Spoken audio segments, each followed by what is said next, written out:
In the days when judges ruled Israel, a story of loyalty and love unfolds.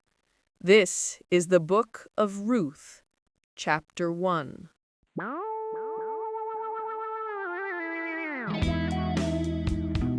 During a time of great famine in Bethlehem of Judah, one family would make a difficult decision. The famine is severe here. We must go to Moab where there is food. We will pack what we can carry and leave at dawn.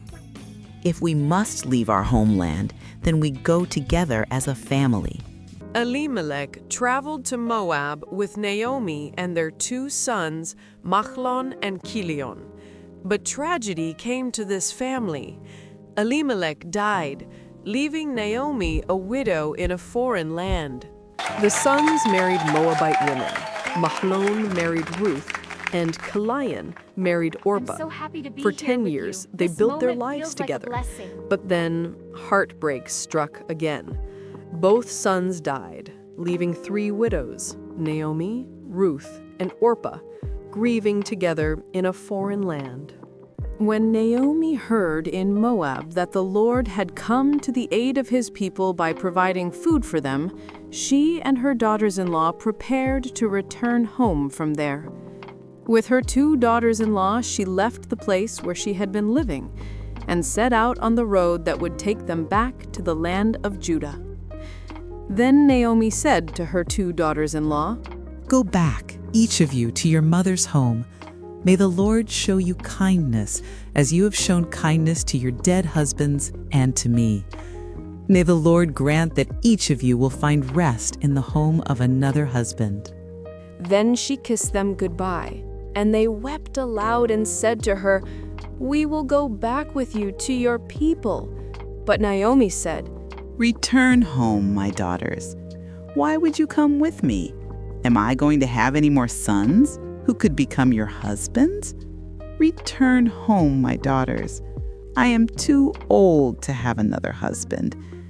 Even if I thought there was still hope for me, even if I had a husband tonight and then gave birth to sons, would you wait until they grew up? Would you remain unmarried for them? No, my daughters, it is more bitter for me than for you, because the Lord's hand has turned against me. At this, they wept aloud again.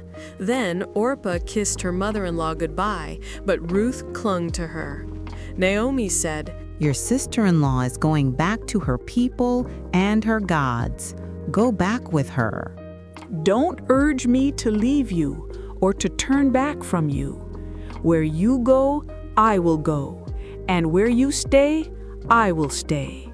Your people will be my people, and your God, my God. Where you die, I will die, and there I will be buried. May the Lord deal with me, be it ever so severely, if even death separates you and me." Ruth said. When Naomi realized that Ruth was determined to go with her, she stopped urging her. So the 2 women went on until they came to Bethlehem. When they arrived in Bethlehem, the whole town was stirred because of them, and the women exclaimed, "Can this be Naomi?" "Don't call me Naomi," she told them. "Call me Mara, because the Almighty has made my life very bitter. I went away full, but the Lord has brought me back empty. Why call me Naomi? The Lord has afflicted me. The Almighty has brought misfortune upon me." So Naomi returned from Moab with Ruth the Moabite, her daughter-in-law, who had given up everything to stay with her. They arrived in Bethlehem just as the barley harvest was beginning. The fields were golden with grain, and workers moved through the rows gathering the crop. Though Naomi saw only bitterness in her past, she could not yet see the hope that stood beside her, or the remarkable future that awaited them both. Ruth's journey has only just begun. Her loyalty brought her to Bethlehem, But will everything change? What happens as she meets a man named Boaz? Don't miss Chapter 2.